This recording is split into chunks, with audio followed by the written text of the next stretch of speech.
Hello and welcome back to the summer split of the LPL here in 2018.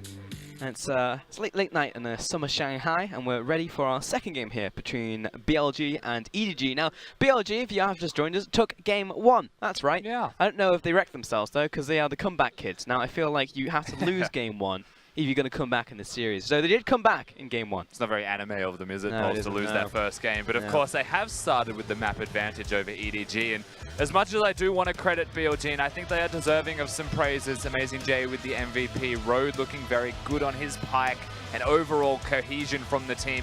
Even Mole, assassinating people on the Talon looked fantastic. It's still a point to be made that EDG were making a lot of mistakes, a lot of errors, and most of them unforced errors. They did it of their own volition, and they are the ones who were made to pay for that by losing the first game. And the old pipe was popping off, but at the same time, it seems like it was just heat-seeking missiles towards iBoy every single time. It seemed to just find his head and take him out. I mean, so iBoy also was heat-seeking towards the barrage from Gangplank. He was running into the missile. And he'd just try and dance in it like a kid in a sprinkler. I just think it was the best experience, and he'd die. So he was a monk trying to use deflect missiles. Too much damage. EDG will ban away the Talon. I like it. The Swain, also like it. And also the Sejuani right here. BLG on red side will take away the Zoe, the Talia, both of which could be scout bans, also a Haro ban, and the Aatrox, of course, which means that there is an option to go for the Kindred first, and indeed, that's what EDG do. Yeah, and of course, being red side and blue side not changing between the sets so far. EDG still with the same priorities even after defeat, and I think that's a good thing from them. Now, on the opposite side, you'll see the Rakan immediately locked in. This is something we mentioned in the first game. Pulse, how important the Rakan can be for Road alongside the Pike as potential options. It's going to be the Lovers duo into the bottom lane this time around, though. Saw that a lot earlier today in our series from JD and TOP. And my heart skipped a beat because it was a hover over a Master Yi, but it seems like the Taric Yi days are a little bit over here in the LPL, unfortunately. On the opposite side, EDG. No. This is a viable lock-in, though, for EDG. iBoy has actually played the pick now, so their diversity in draft is much more conceivable here. They get the majors in the bottom lane as the big carries, so alongside this, Morgana could be a Pike, could be anything you would like now for Mako, actually enabling the support of EDG. Yes, indeed. Morgana definitely goes alongside a lot of different picks down in the bottom lane, still only with a 33% win rate, recurring, of course, in the LPL. And Darius, looking at this one, will be picked up. There we go. Actually above 50% win rate on that one. Now Darius has been seen in both mid and top lane, but it should be Ray's pick in this particular game. Of course, Darius was going mid into Aurelia. Always a possibility for someone like Mole to pick that champion of choice up. So we'll have to see where Mole goes directionally. And BLG, they've got other things in mind. They've got other priorities right now. There's the GP once again, and to be honest, that was definitely the linchpin of that last game coming in from Amazing J. I mean, that stopwatch was clutch, as was iBoy misclicking, but we'll say it was Amazing J. And still, strong on that champion, so we'll see what BLG look to take away from EDG now. I think the best way to explain it, Pulse, is it does still take safe hands to catch the throw, regardless of how good or bad the throw is. And BLG had the safest hands in the LPL in that last game. Also true. That's fair. That's a steady catch. Ezreal ban out against iBoy once again. Second time in the series. Skarner ban towards Chieftain. Skarner ban. That is hilarious, but also quite relevant. I feel like Chieftain just take him away from comfort, and to be honest, Skarner is the comfort champion for Chieftain. Yeah, Skarner was still, it was played well by Chieftain. As it is a comfort pick, like you mentioned, he still executed on it brilliantly, denying flanks and denying engages from EDG. It was a big part of the composition success for BLG in the end. When you really put 2 and 2 together, Road rather, the one going forwards, Chieftain protecting the team, Mole assassinating in the backline. They worked in a harmony that should not have been as cohesive as it was. Nonetheless, very successful from BLG. So a warranted ban, whilst a little bit weird to watch it. Orianna banned away right there as well, just in case it goes into A, the mid lane, B, the bottom lane. Probably not, because we already have the Lovers duo. Just being conditioned by Y4 at this point, I'll be honest. Alistair also going to be the ban against EDG towards the bottom lane. None of that from Mako. None of the big playmakers from him. Pike's still open though if he wants it. Gragas and Shen were the two bans in the first game here by EDG away from BLG. So you saw that Gragas hover potentially available for the top lane or the jungle. Amazing J and Chieftain. Of course, with their gangplank secured, we've only seen it mid lane once, I believe. So it's most likely that we've got our top lanes locked as Yep. the immediate hover excites me for Scout. That was the Freljordian Troll King coming in for BLG. That's Trundle. Likely going to go to Chieftain right here. And EDG, do it, Scout. I'd like to see some more LeBlanc today. Hey, there we go. There we have it. Solid 50% win rate. That's, yeah, that LeBlanc earlier in the day that we saw from Yagao was crispy. So we'd like to see that one once again. And EDG, looking at a potential Shen, would be great on top of that LeBlanc. It would be putting the Morgana towards iBoy's hand, so I like that they have still shown that he can play it, and they will continue to pick that as an option. Shen Morgana, very oppressive in the 2v2. Yeah. But against this Xayah Rakan, it's not as simple as just being a strong lane. They'll have a hard time early. But having the Shen there, denying a lot of the damage from the Xayah is always going to be a very big deal. They've got the Kindred and the Darius to round them out with some physical damage across the board. So EDG have done it again as far as comps go. They've given themselves good mixed damage, high threat composition, but with limited engage. Limited engage, but also playmaking potential from Scout, and I feel like that is one of the things that can push you over the line. If you were EDG, let's hope that Scout finds the 1v9. At the same time, Ray can also pop off in these team fights, so yeah, there's more chance for solo carries in the team fights and the rest of the game itself. And that was a Rise coming in from Mal, of course, playing into that LeBlanc in the mid lane. Yeah, not the Talon, of course, banned in game number 2. Swain also banned as well as Orianna, so they get rid of a lot of options in the middle lane. And with Zoe and Tillia removed from themselves, BLG, they go towards the Rise. Guaranteed crowd control, guaranteed lockdown, and the utility from the ultimate are always the big things you look at with the Rise pick. So having that Trundle at level 2, perhaps with the pillars to enable you to get that crowd control off and just machine gun the damage out, Mol could find himself in a fantastic position in this game. Could indeed, and it was a strong first showing for him as well in game 1, so it definitely could follow through right here. Again, we actually get to see ourselves on the opposite side. Rode picking up the Rakan, always a treat. Definitely a playmaker in his own right. Saw the Pike in the last game. We know him as a Bard player. And the ultimate quickness plus the flash going to be no different in this game too. You know, the thing with Rode is that he'll make the play, and when he presses that R button, he's most likely going to be knocking up and charming someone. But you never know if it's the correct timing. You just know that he'll hit it. That's the thing with Rode. So we'll see how he goes in this game. If he can keep the cohesion with the rest of BLG, as they've started this series 1-0 up and in the driver's seat to take home a 2-0 against their rivals, and being the underdogs, that's a big deal. It is indeed. Imagine getting a 2-0 here today, BLG. I mean, we talked about the fact that, you know, the points don't matter, the scores don't matter. Get it out of here. 2-6 BLG, 7-2 Edward Gaming right now, but when it's EDG versus BLG, that's all that matters. Here's the thing with Bilibili Gaming, Pulse. What's that? They're still the same roster. They made playoffs last split. The roster still exists. So for them to be missing out on free games, on easy victories, means they have to win these hard ones if they want to keep up and continue towards the playoffs race. They want to finish top 4, get into the gauntlet, get themselves a shot at Worlds. This could be that first step in that direction. I mean, that's it really. BLG are the comeback kids. They like to make those big old runs late into the bracket. But there are a lot of strong contenders to split, I'll have to say. Yeah, there are. On both the East and the Western Conference, to be honest. You've got to get through at least 4 good teams. Like world contender good teams. Then you're thinking of 5th out there as well. You think of JD Gaming, of course they had the upset loss today, but still a formidable threat. So then you're looking at BLG and they're sitting around, you know, if you think of them playing up, they're around like 6th. And we have 14 teams, that's near the middle. So they've got to do a lot of legwork if they want to break in to potentially making a world run. Yeah, even getting playoffs right now, they need 2 more wins to catch up to Suning Gaming. Now, Suning haven't looked completely in form anymore, so the opportunity is there for them. This would be the time to do it for BLG. And when you look at their composition, the Xayah Rakan, the carry potential for Jin Zhao, someone who has been known to carry in the past. The Jin Zhao of old with the Kog'Maw is what comes to mind. Now that he's got Chieftain and Mole, they're the pivot point with which they'll find success, BLG, in the early game. And they have to do it against Scout and Haro. I mean, that's it really. Jin Zhao, when he's given the opportunity, will carry. As we get to see the deer, the Majestic, look over the rift as I hand it over to Shanghai once more.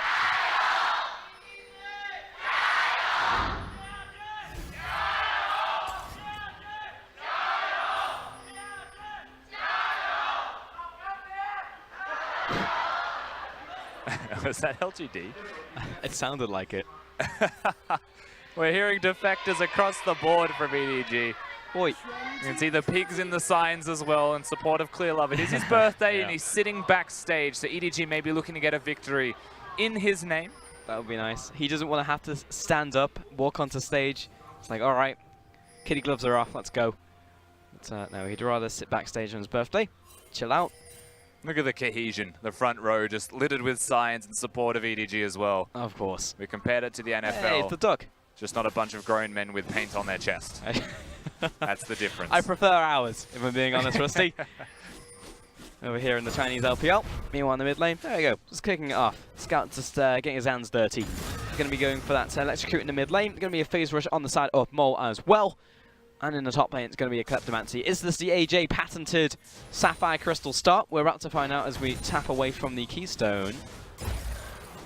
Lots of damage in mid lane as well. You have to look at the Keystones for a bit longer, Pulse. Of course, it's not going to be. It's the Corrupting Potion. He's into a Darius, and he has gone towards the Kleptomancy, so he'll be hitting Q as much as he can. I know what the Mana Crystal can do for that, but you also want the health with the mana against the Darius. Amazing Jay, he doesn't care. Literally the first time I saw him, it was into an aggressive matchup that GP actively loses. Yes. Still like, Mana Crystal. It was.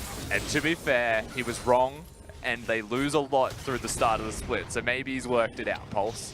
Maybe. Crippling Potion. One step away from godliness. Harry's going to find himself the crab on top side. The Troll King making his way towards the bottom lane. Until binding there into the combo. That's going to be a taunt follow-up as well from Mako. Yeah, indeed. One piece of CC lands, but there's the return from Road. What do you say about me? I'm going to make sure that I put back the damage towards you. It's a crazy combo here when you look at a Shen and Morgana in the bottom lane. If one piece of crowd control connects, the next is sure to follow.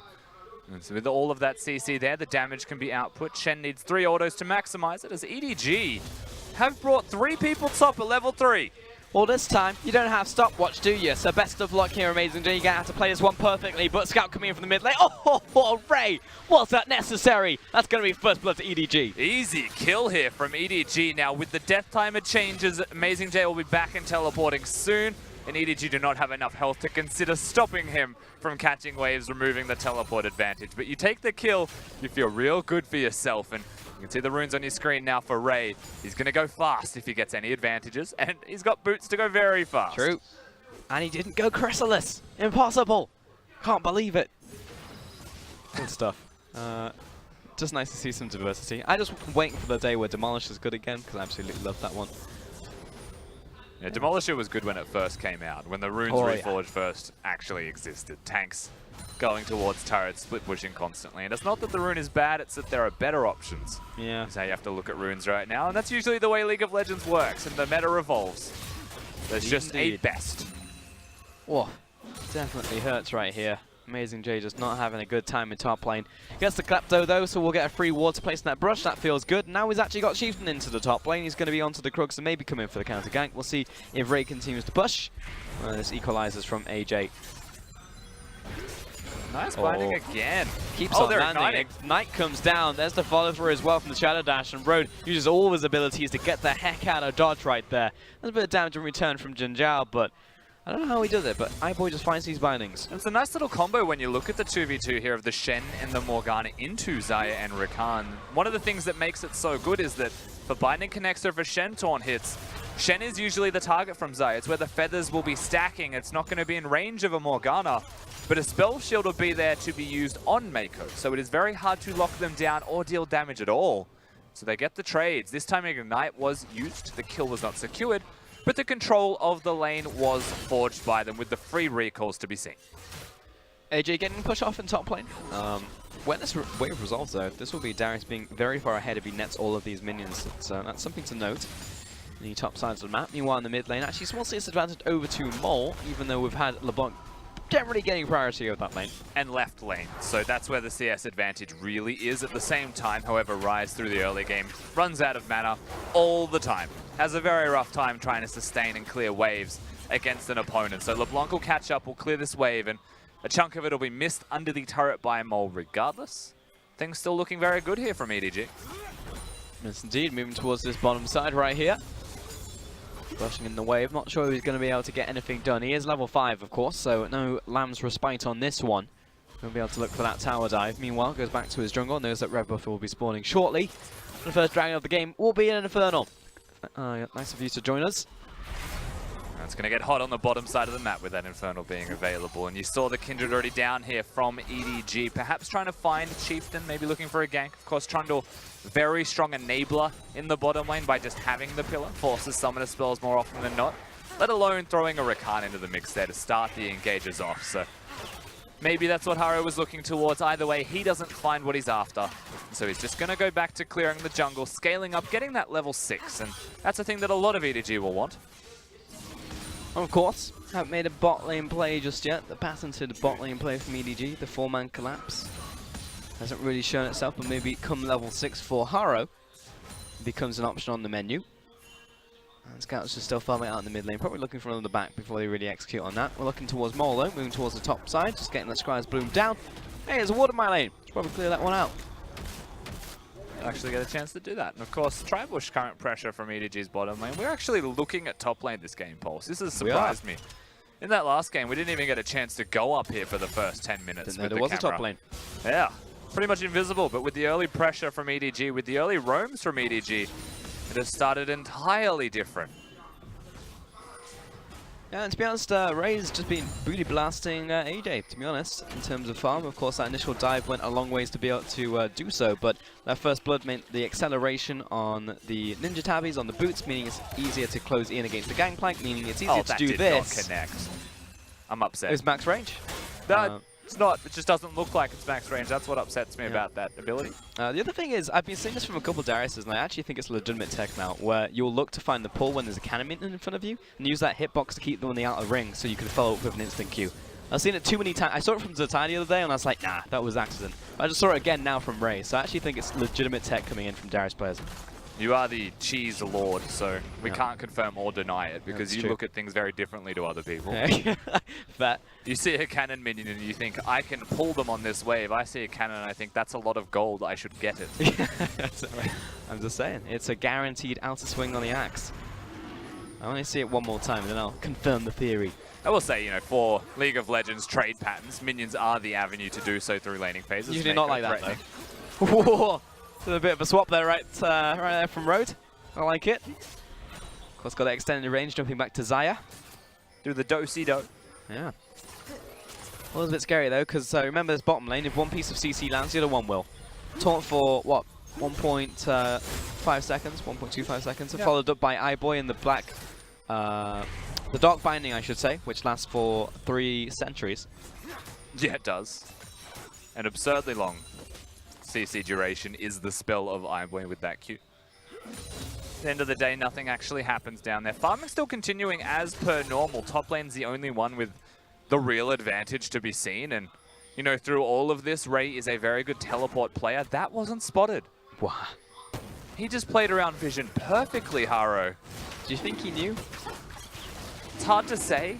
In the last skirmish, if it was placed, that could be the thing that they saw or didn't see. Either way, he's going to be able to pick himself up an Infernal Drake completely unseen. Blimey. That's going to be the follow through into the bottom lane. What did we just say? Jumps backwards, but there's no escape from iBoy. Actually, maybe there is. He's burning out, though. Stop, drop, and roll, and it might be enough. Here comes the teleport out from Mako. Does a sidestep right there. It's going to be no kills, but lots of summoners burn. The hard commit from EDG to get that kill. Once a piece of CC hits, they follow it. iBoy flashes under the turret and keeps chasing Road, who has so much mobility that he's still able to get away from that after all of the crowd control hits him. The Road survives, flash traded, and iBoy almost dying to the turret means that he did have to use the stopwatch. Maybe it's a lack of communication here between Mako and iBoy, because the Shen ultimate was there to give him the shield. Good possibility. Stopwatch wasted. Yeah, stopwatch wasted in the end, and that's a big deal from Morgana, because she's not going to be picking up that Zhonya's for quite some time now, even if she rushes it first. So yeah, they usually rush the Luden's Echoes. Yeah, so exactly. It is a long time. Now time finds a combo onto AJ, but Chieftain's here in the top lane. It's a 2 versus 1, but never counter Darius out. He finds the Axe Swing once again, finds the extra damage on that one, looking for a potential ultimate reset. iBoy was thinking about teleporting, but doesn't happen. It's enough to stop the kill, and BLG will not get the win, but they knock Ray out of lane, and Mole and Road were thinking about rotating to the top lane. They're going to catch him on the Scry's Bloom, so now they have control over top side. A bit of deja vu here from BLG between games 1 and 2, with Road being freed from lane. Regardless of win or lose in lane, Road finds opportunities to leave, and he's going towards top lane pretty consistently, and now Mole threatening mid. Assassination attempt, oh, dodge out there from Scout, jumping back to initial distortion pad. And Mako was also from the bottom side as well, so he was there to potentially assist. Doesn't happen in the end. We're 11 minutes in, and EDG currently leading. That's going to be double Infernals on the docket. If I've learned anything from today, Rusty, from predicting these, it's going to be a third one after that. Yeah, most likely. It's a hot and heavy at the moment. Scout threatening Road. Again, Road jumping back to his ally. Mako's there, thinking about the point. A blank shadow dash, double dash once again from Road, but is at the end of his. We'll see. Haro chasing him down will be the quickness to run away. Road just gets the recall now. The big thing here that you have to consider is that he did not rush boots of mobility like most Rakans or supports will want to do. Instead, he goes towards the Merc Treads. So instead, he's able to get away from all of that constant crowd control they're layering onto him and get to safety. This has saved him countless times already. And also doesn't get them the kill when he looked towards that mid-skirmish about a minute prior. It survives and lets him live in the fight after. So the conscious choice here from BLG. Yeah. Very smart from Road. Surprisingly important purchase actually coming in from the early game as his rush item. Which, of course, is amusingly matched almost across the board here. A lot of CC on individual members of each respective team. Rise having the lockdown means that Scout has gone towards one. Scout having the CC means that Mole has gone for one. And it just layers everywhere. Yep. With all that layering, it's very smart from both teams. But they're choosing the defense early. They're choosing the boots early. They're not looking to maximize their damage output and push any kind of advantages or leads. The only one that's really doing that is Darius, and that's expected. I mean, to be fair, game 1 was a little bit nutty. Because, you know, yes, we didn't have action up until, I would say, about the 10-minute mark, and then we had 13 kills in the next 3 minutes. So it's like, maybe not do that again. I think like a lot of the problems from EDG start to stem out from that point. And it's like, well, if we don't just have a Fiesta, then we can actually be more controlled about the plays that we do go for. We can actually make sure that all the plays that we go for are made with precision. And we can actually make sure that we just stay ahead. Because, hey, we have the advantage in this game. Let's just not throw it away on a dumb play. And most of them have been this guy in your screen, Haro. Of course, he could have went towards that honey fruit and got himself some extra mana, but he's just dealing as much damage as he can. Hasn't actually been seen yet. Yeah. So he's going to secure it top lane. Ray following through. Potential for the flash. I mean, the flash is down by AJ, but doesn't know where the rest of the team is. Chieftain in the shadows right now. I think he just spotted him on try. 2 minutes till the Infernal Dragon. Everyone's just going to disengage. It means that the Herald is secured. The Drake is secured by EDG. It hasn't given them a gold lead by any means or by any stretch at all. We have to consider that with the advantages they're starting to accrue, if the second Infernal goes over, then they are in the lead even though it's not reflected through the gold. Big deal, though, for AJ to have his flash down. Still has a stopwatch, but again, draining these resources from the gangplank makes it easier to crack him. The EDG are looking to make a similar play from game 1 and actually have the history rewritten. Maybe actually make that dive happen. But Ray, it was enough for him to push AJ back. Once you get these minions pushed through the tower. Hello. Overload, full combo. Smacked. Got him. Sends him back to base. He was doing it anyway, but we'll say that he sent him back to base. He's actually choosing to stay Haro just around the corner. They have to assume there's vision where Scout was, so you can see Haro not going around the corner, not revealing himself actively. Instead, he's looking to defend and protect his mid lane and clear the cannon wave. This is also getting eerily close now to the dragon spawning before they get the recall off the Scout.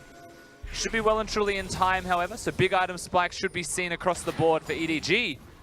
Same thing cannot be said for BLG, however. Shadow Dash misses. Knock-up coming out there. The Troll King into the bottom lane as well. Forces the flash from Mako. Aro was there just in time if he needed it with the old respite, but not needed here today. 20 seconds left on this Infernal. Still binding there. There's a teleport. Actually, I don't think I've seen him miss a binding, to be honest. Here comes the teleport down to the bottom lane. No binding, but has the Soul Shackles and the flash as well. Ray jumping forwards, as will Mako. Jumps back onto this play. Teleport down into the bottom lane as well from Mole. But BLG canning this one back well. They will manage to escape from the play. Constant damage, not even a teleport considered by Amazing J, however. Herald getting summoned, may just get a full charge off, and EDG, they're bringing the minions forwards for this. They're not going for the dragon immediately. They're plays for the turret. Amazing J perhaps trying to trade on the opposite side is what EDG are considering. So they're going to make sure that they get the upper hand on this. They might go for the 2-for-1 play as there is no Rift Herald alive, there is no trade available on the top side with that Dragon. Might play it safe though. Rodent with no ultimate, I feel like another push right here would, you know, not be off the cards. iBoy's going to give it the soft push, but no full commit. Just going to be the safe option. I mean, EDG know they can guarantee themselves a Dragon. There's no reason to push further into the bottom and potentially lose that play with main J's ultimate, perhaps, but I feel like there was enough of the resources down from BLG where, you know, it's a pretty high percentage play. And that was good from EDG across the board. Once again, they have slowed the game down. If you compare it to game one, it felt a bit too chaotic, a bit too fast for anyone's likings, particularly EDG's side. They were messing up their executions. Their decision-making wasn't completely there. This time around, fairly infallible in the choices that they are making. Starts early, continues through. Ray with the good teleports, and EDG starting to forge that lead. Once again, not reflected in gold, but still very notable with double Infernals on a Darius and a LeBlanc composition. Yep. And know that prediction, by the way, it will indeed be another Infernal, triple Infernals in this one. Seems if you have 2 in a row, it can't not be 3. Clear Love's birthday, after all. EDG will get themselves 3 Infernal Dragons as a potential possibility. And if the last one was something that BLG wanted to fight for, the next one is a must-do. What's it going to be after that Infernal, Rusty? 1 and 3. Mountain. Mountain. I'm going to say Ocean. We'll see. It'll be air now, and we'll both just feel will, bad. yeah, 100%, 33% wrecked. Ginger and Ray are going to take down this tower, though, evening it up in terms of towers. But where are EDG mobilizing? That is the question. They're actually sending Mako towards the mid lane. Scout doing the same. But take a look at Chieftain. He's well behind enemy lines. He's placing down deep vision into that brush right next to Raptors right there. I mean, all of BLG are behind enemy lines, so to speak, with where their positioning is on the map right now. They've committed themselves to the extra turret. There's no response available from EDG. Their focus will go towards the middle lane. Now, I don't think this is a bad trade from EDG if they can get the turret, but look at the timing from Bilibili Gaming. There's no minions mid. There's no wave to enable EDG to push. They will get there in time. Scout cannot play defense by himself. We're actually closing the gap right here, ready to defend, but that puts him in the firing line right there, looking for the chain to follow up on the Dark Binding. Doesn't quite find it. No, Ray was moving towards the mid lane if they want to try and fight, so BLG know that he shouldn't engage. But even the correct target gets bound. The person that can get away safely, has Mercury Treads, is the one that somehow finds himself in the perfect position. So BLG, they play that one very well, actually, on the backside to give themselves a turret and prevent EDG from trading at all. Yep. And you'd like to think that that was preordained, that Road positioned himself within the portal, that he was on the front, but Road, not really a man I think of, I don't pair Road and subtlety together in the same sentence necessarily in the small things. I think of broad strokes and I think of big plays, so. Road plays checkers. Yeah.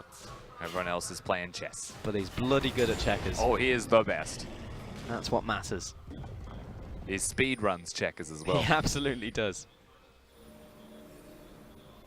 For now, though, we're encroaching on the 20-minute mark here. Baron will be spawning in 50 seconds. And BLG firmly here in this mid-game. There is still the AD carry advantage for the side of BLG, so that is of note moving forwards. Of course, there is a Kindred. The Kindred does not do the same thing as a Zarya does, ripping through 5 members of the enemy team. So it's always going to be a big late game insurance policy for the side of Bilibili Gaming, where EDG have got iBoy playing Morgana, and that's not exactly the mechanical genius champion that iBoy is used to having. It's not his late game Lucian carry that he could play. Just hit the binding, make the play. It's all very sound, easy League of Legends, and if he can find the shields, then, you know, absolutely EDG could find the fights. The advantage should still be with BLG back at that stage in the game. I feel like it's fair enough to ask this question, given that BLG are 1 win up, and EDG are currently leading this game in terms of pressure. But, who do you think is going to win this game now, Rusty, with all this added context? Because I know that as play-by-players, you know, we ask our colours, like, what do you think? We're like, oh, I'd like to see champions like first. Well, you've seen more than that, Rusty, so what do you reckon? Pulse, we are 20 minutes into a game with 1,000 gold the difference. Correct. If you want my prediction on who is going to win, it's The still series. fairly 50-50. I would say that the next Dragon decides. The whole series? No, the game. Just the whole the game. series, I mean, I can't answer that. Boo. I predicted The EDG. worst. Fair enough. Does that help?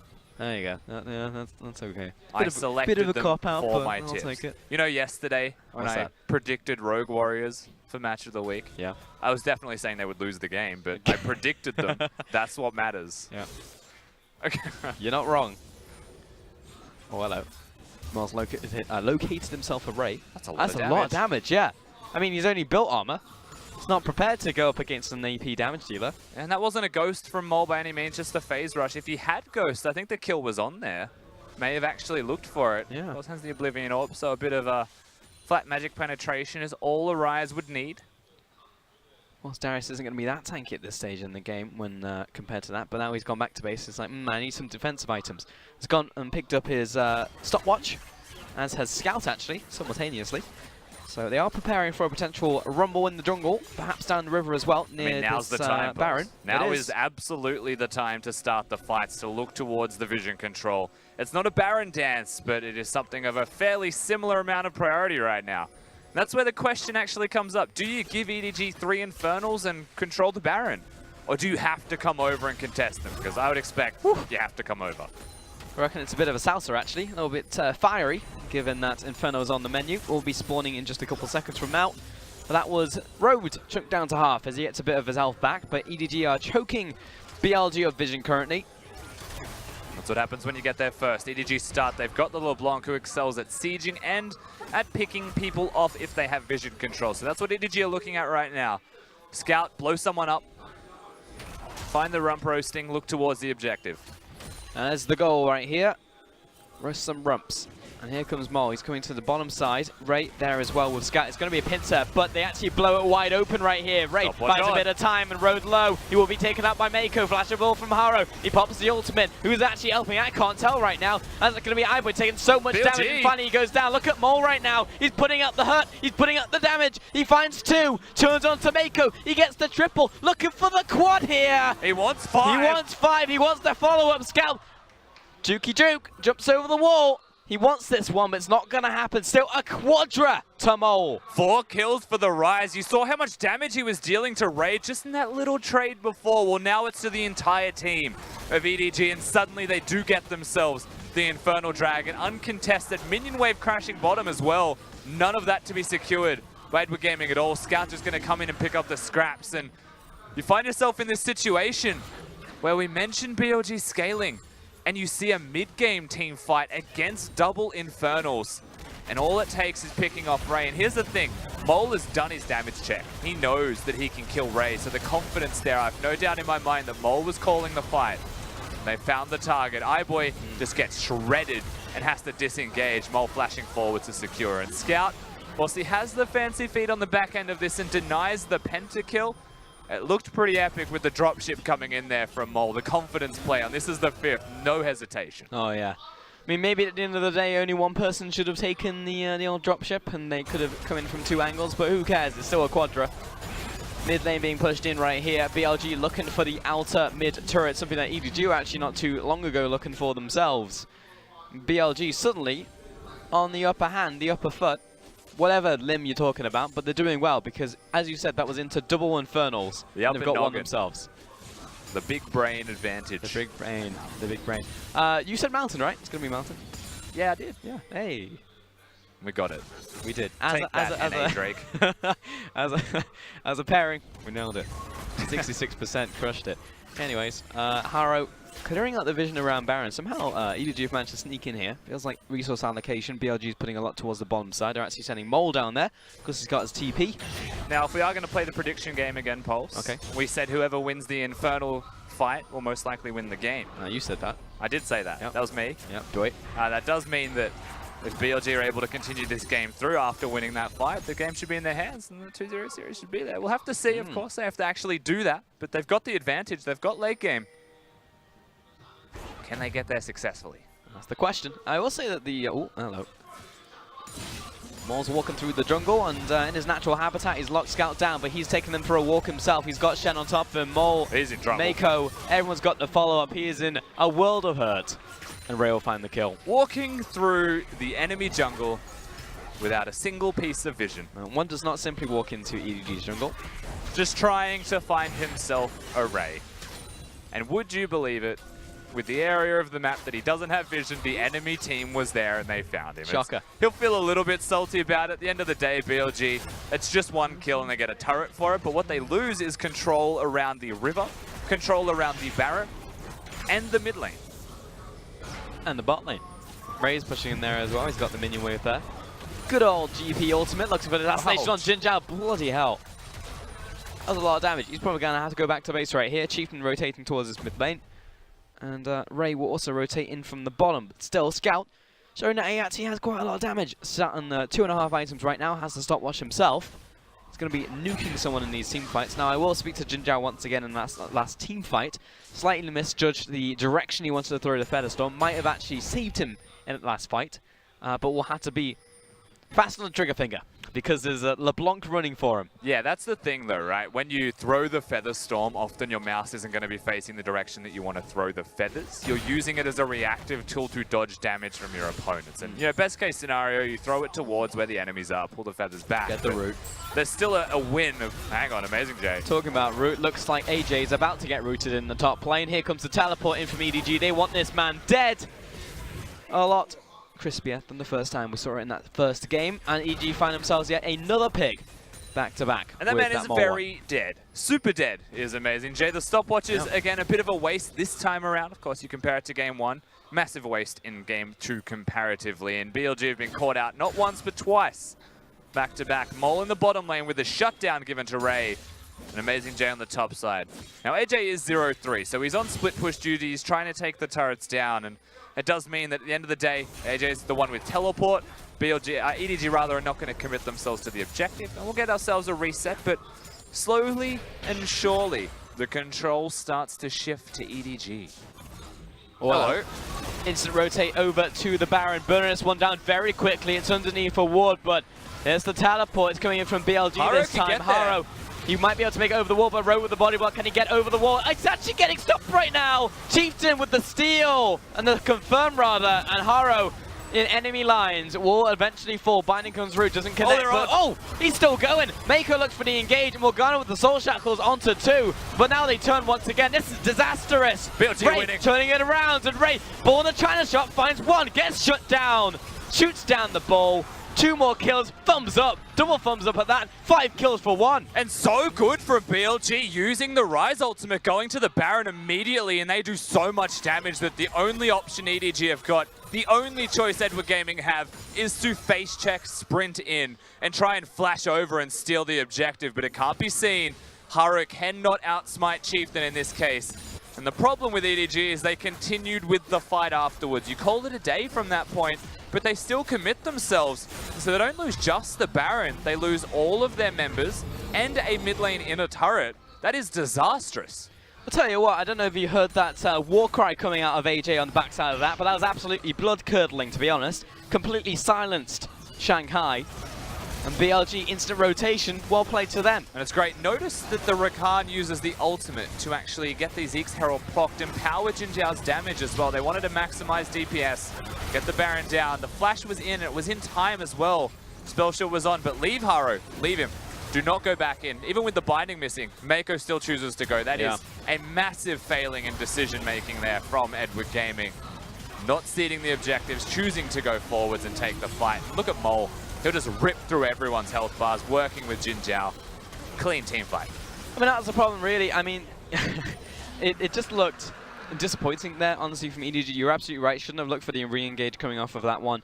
At the same time, Ray wasn't even close. He was rotating from the bottom side. He was late to the play, came in on the back side of that fight. And EDG right here, just in not a good position. I mean, BLG are primed to take this. We're on the verge of double upsets today. Yeah, it's going to be back-to-back upsets from the top teams in the LPL. This is EDG with a desperate bush camp at the moment. If they find it, then they can get the kill. Chieftain has pillars. Rakan usually throws Qs. And bottom lane, under our position. BLG just walk into this one. They look for the engage. Rogue goes deep on this one. Finds a double charm, but Ray's under attack. Looking for the ultimate. Good. Lamb's respite, but trouble. We're just taking a timeout right now. Finds a turnaround scout with the assassinate, but is it enough though? Because they just lost Eyeboy. Keep going bottom. BLG may even threaten ending the game right now. EDG have no health bars they have to recall. This is a big wave. And this hardly even was a comeback. They were just ahead the whole time. This wasn't in the narrative. This wasn't in it at all. BLG are running it down the mid lane. They're going to another fight. It's going to be messy on this one. We've got multiple members focusing on the Nexus. They're getting a little bit hyphy right now. Only Chieftain on the Nexus. Can they stop the Trundle? 1 versus 4. They stop him. Give them the phones up, lads. You've stopped the end. EDG hold the game. It was a big force from BLG, and it's not going to find them the game-winning team fight. It was close, but close isn't enough. Just a bit of a disjointed communication from them there. They choose to end the game instead of just playing it back to front. So nice little pick up there from EDG. They've got an opportunity to push forwards, but it makes you wonder, you know, what are they going to get, if anything? They were in their own base, so an outer turret is what they'll settle on. Tell you what, Rusty, I was feeling it. Fully support that BLG play. Fully support Chieftain gunning it towards the Nexus. Could have probably won the team fight if everyone was focusing on it, but absolutely. You're feeling it. You go for that push in bottom side, you crack open the base and you're like, yeah, now's my time. Pop down the frozen domain, let's do it. But it didn't work out in the end. Pulse. You cannot beat putting down the frozen domain, cracking open the base, cracking open a cold one in celebration. Just having a good time on the Rift all around. All right, let's see that craziness again, because I want to see how many people actually committed to the play. Well, Jin Zhao's not hitting the Nexus. Yeah. That's the problem here. Mako, the taunt is dodged. Haro and Mako now dealing with Jin Zhao, and there's just no chance to actually end the game. Tanks deal no damage to the Nexus. They deal no damage to objectives in general. And so no one actually supporting their carries to hit it means that they hold EDG. It's good execution, good target selection in a clutch moment. It really was. And I'll tell you what, I mean 100%, because we're in the studio right now in Shanghai, and BLG are screaming at the top of their lungs. Like, you guys, I'm sure you can, no matter what country you're in, you're probably hearing AJ yelling. It's absolutely insane. He's feeling it. The team is on the verge of sweeping Edward Gaming right here in a massive upset. Again, BLG 2-6, EDG 7-2 right now in the LPL, and BLG about to put the final nail in this coffin. We're nearing the 35-minute point in the game as well. I know the Team WE are called the Elder Dragon team, but BLG are called the Miracle Makers at the same time. That's what I'm talking about! Shut it down! Let's go! Chieftain, Rose, Mole, they're on it! BLG sweep them tonight in Shanghai! They pull the drop ship play, they get the Rise ultimate in. It's not just the Baron that they get, it's the Nexus afterwards. BLG, they get the 2-0 and they look damn good doing it.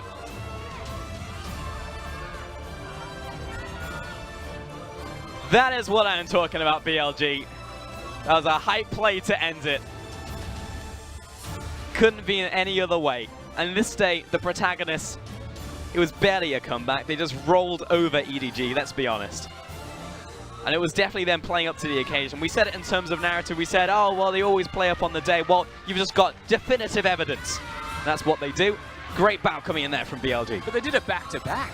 That's the thing that really gets me with BLG. You know, JD, they're a top team. They'll always go to 3 games. BLG, they're a bottom team, but they always take a map.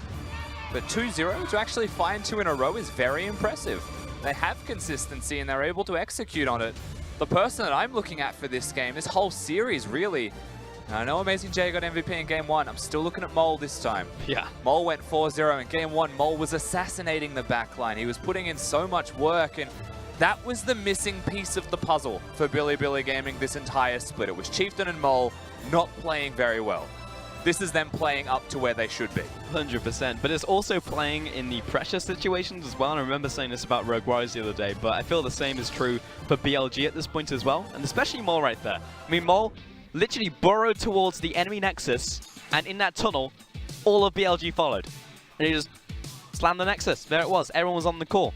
It wasn't sloppy in the decision. This was pre-planned. Looked fantastic. And I would put money on the fact that he was the one making the calls as well. When you're playing the Rise, I can use the ultimate. This is what we're doing. And he's the one who gets the Quadra. He's the one who gets the Baron. He's the one who starts off the Nexus dive as well with the Rise ultis. At the end of the day, very good performance from him.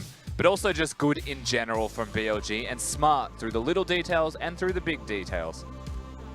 It's good across the board, and to be honest, I'm looking at this composition here from EDG and not even like, ah, well, they misdrafted this one. Like, there was a lot of good things that I loved about this composition. Seeing the Kindred again in the jungle, looking at the LeBlanc for someone like Scout, where you can make those plays. You know, like, yes, it's very aggressive, it falls behind, you do struggle, but you have playmaking ability from your big major players. And he just didn't really see any of that in that game. Yeah, the one thing that I would be looking at is, it was successful for EDG in their set against Sunin Gaming, but this time around the Morgana Shen bottom lane was exposed just that little bit more. It wasn't getting the kills. BLG seemed to know exactly how to play around it. That's true. It was landing the bindings, but didn't really see the rest of it in the end of the day. Anyway, that's going to do it from us at the desk. We are going to send it back to the analyst desk, however, to take a look at that series and close out the day. Thanks, guys. And I want to start this where we kind of started the last game, which was EDG drafted another composition which needed to get ahead early, needed to snowball later on. And they were lucky in the sense they were able to pick up 2 Infernal Dragons with a third one spawning eventually, but they never found an opportunity to create leads for themselves and only picked up those minor objectives while also trading behind against BLG when it came to turrets too. Yeah, it's a very Haro-centric composition. We've been seeing Kindred Morgana as a combination very common in the LPL so far, and the idea behind it is that, sure, Morgana can't finish fights, but if you get your Kindred fed enough in the late game, you're going to have a hyper carry with a lot of range. The problem for EDG's composition is that they showed their hand early, and they didn't get any lane kills. That was the big problem. Even though they got the first blood onto the Gangplank, it didn't really affect the lane state, and they couldn't snowball the Kindred even further. So you're looking at a composition that has to walk into the enemy team and doesn't have a lot of sustained damage, and BLG in the late game, where they're very strong, will absolutely crush this composition. I mean, there were a couple of times where even Amazing J was playing very safe in the top lane when there was nobody around, just because he didn't know where Haro was, didn't know if he could get ganked and taken down that top lane, provided EDG the opportunity. Even in the bottom lane fights that we saw being attempted by EDG, BLG were quick to disengage, quick to back off. The first fight really took place around the 3rd spawning Infernal Dragon. Now, at this point, EDG hadn't created those leads. They weren't able to find any way to snowball, so that 3rd Infernal was definitely a point where you think, okay, BLG might try and start a fight here, and they did. They forced it while EDG was split up, and it was a very nice force from them. Yeah, and this was very close from EDG, but I want to pay attention to Haro's ultimate here. He does not manage to save the Darius, and iBoy doesn't make it in either. So a very large missed opportunity for them. With their main damage dealers gone already, it's only Scout left to save the world, and he can't do it alone. This is a massive turning point because this was the only chance that I felt like EDG still had a reasonable shot at winning teamfights at that point in the game. After that, I agree with Rusty completely. Their time was over. They couldn't find the 5v5. You were telling me while we were watching that exact play being set up, which was if BLG can wait for another 5 minutes, their composition will be online regardless of the goal. They can start to win these fights. The Infernal Dragon was the spanner in the works, which would actually disrupt that because they had to fight around the 3rd Infernal. Didn't want to give away that powerful objective. Successfully did so, even though it's very close. 2 alive for the side of BLG and only 1 member left in Scout for EDG. They still stopped that, allowed that bridging time for the comp to come online. And then we saw them start to make some cheeky plays. We saw the drop shit into the Baron, making sure they could pick it up nice and early and surprise EDG. And Haro was just caught walking. He couldn't get to the pit in time to steal the Baron buff. It was such a smart play coming out from BLG. They actually expected 2 members to be down in the bot lane. They ran the exact same play in the previous laning phase as well, where 2 people try to catch out on Mole. And this time around, they said, hey, we're going to read your play. We're 5-man stacked in mid. We're all going to go straight into Baron. So very smart psychology. And you can see those Ling Shilu brothers really reading each other's minds quite well. You can see at the bottom, the map, LeBlanc is still there in the bottom lane. Previously, Scout also tried to catch out Mole with the same setup. They realized they've been punked, come into the lane very slow, and watch this pillar from the jungler coming out. It really does stop Haro from getting in the pit soon enough, and he just can't get the smite up. But then EDG lose their collective minds. I don't know. I don't have a good answer for you. I think it's a complete wash right here. This is EDG with, as you said earlier, a Haro-centric composition. Without Haro's ultimate, and they still decide we're going to force a fight against a BLG who has a gold advantage and Baron buff to boot. And you were talking about Chieftain's pillar position, fantastic. Haro couldn't jump into the pit. It was a criticism we gave towards Casa when when RNG lost both their Barons against Rogue Warriors last night. As he could have used the Lamb's Respite to try and stop that from being taken. Would have been a very similar situation. If he jumped in and dropped down the ultimate, took away Chieftain's smite, he could have stolen it, brought it back in EDG's favor. But then mistake after mistake, and they just lost from that point onwards. You have to wonder what's really happening with EDG because we are reading true signs of desperation for them. They know their comp can't really survive into the late game. They have to go all in, even though the chances are very, very slim. That's my read on their mentality at that point. But my question is, why even put yourself in that position? If you're not performing at your peak, do you really want to mess around with a composition that can't do anything post 25 minutes, that really requires you to snowball incredibly hard? And we've seen EDG play with these comps, especially in 2017 at Worlds. This is the type of comp they ran against SKT. They had massive leads in both games, but it's also a very fragile composition. So do you think it's just a composition thing for EDG in both their matches today? Because it looked like individually they were playing fine, but is it just a composition problem? It's kind of a recurring issue with EDG, and I think they have players where they can play different styles. They can go with a more steady, just teamfight style and just brawl it out with someone else, but they're not willing to do it. They're very stuck in their ways of playing that mid-game tempo that we're talking about. So they do draft themselves into these holes, and a lot of the times what EDG do in draft is that they show their complete hand. They showed that they wanted the Kindred, they showed that they wanted the LeBlanc, and a lot of the times you can't give the opponent 2 counter picks in jungle and mid and still say, hey, I'm going to run the show in terms of the early game. That's just not a reasonable expectation, even if you're that good of a team like EDG. Well, we saw that after that, BLG were able to push through the bottom lane after taking down the first 2 turrets very early into the match. They took away the inhibitor. They went for a cheeky play. They knocked everyone down incredibly low. They could have just taken the fight like Rusty and Pulse were talking about, go front to back. Decided they're going to rush the Nexus. Didn't work out the first time, but they just repeat the process and say, you know what, we'll drop into the base. Let's just end it right here. You have to put EDG in their place. You can't let EDG trash talk you before the game. EDG said that they were running Lingsi Road. But BLG said, no way, we're actually going to be the ones to do it. And Mole picks up man of the match for doing so. He played incredibly well. We saw him pick up a quadra kill, a dragon fight, dropped his entire team onto Baron, dropped his entire team into the base to end the game as well.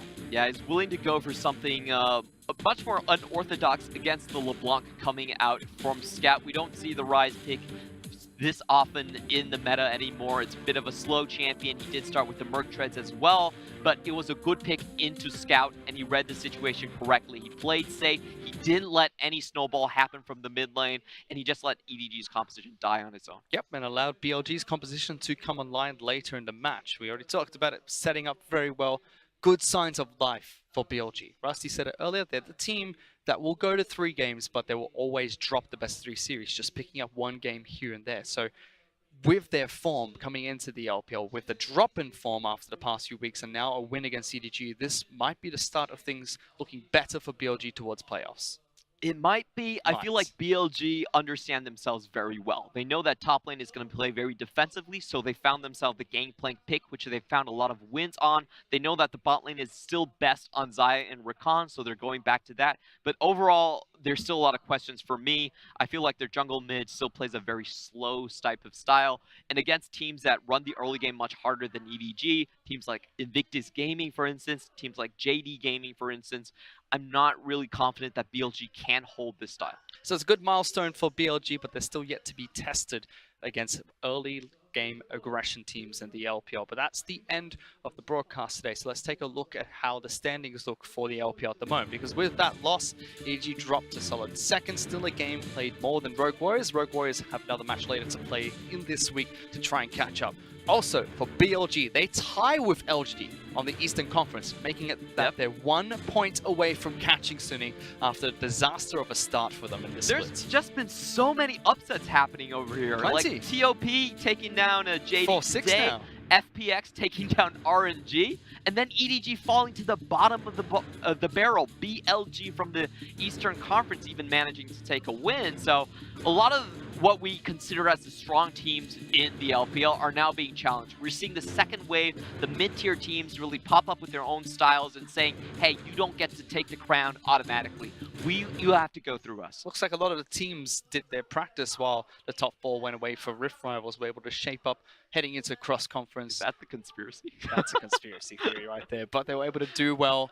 So far in cross-conference, things are shaking up, but today was a day of upsets. Let's see if tomorrow is going to be a day of upsets as well, because we will not be broadcasting the LPL in English, but Sunny will take on WE, and LGD will take on OMG. You can watch that at doyu.com or panda.tv to catch all the action on the Mandarin broadcast. Yep, a lot of questions for the mid laners this day. Suning coming in with the new player in Angel, and she is still trying to get his team out of the 1-8 hole that they've created. In the second match, we have Yuki versus Icon, our two premier assassin players going head-to-head. Yep, it's going to be fun to watch. We will not be broadcasting those games, but we will return on Friday with the English broadcast. If you want to watch that, these are the matches that we're going to have on Friday. Vici take on FPX, as well as RNG against WE. The two semi-finalists from Worlds last year will clash. Oh, and that has to be such a hype matchup. Both of these teams not really performing up to shape so far, but maybe seeing each other again will rekindle some of that fighting spirit. Especially for WE. I mean, RNG dropping games recently, sure, they're still top of the table, or close to top of the table. WE, only a single win so far, Clement. Yeah, Not looking and no wins in Xi'an so far. That's a very disappointed stadium. Their only win has actually been in Chengdu, so they really need to have something to show for that home crowd. The longest the curse has actually expanded for a stadium team. But that's the end of our broadcast today. We're able to catch all the matches on the Mandarin broadcast tomorrow, and we will be back on Friday. On behalf of Clement, all the casters we had today, our entire production crew, thank you so much for watching. We'll see you on Friday.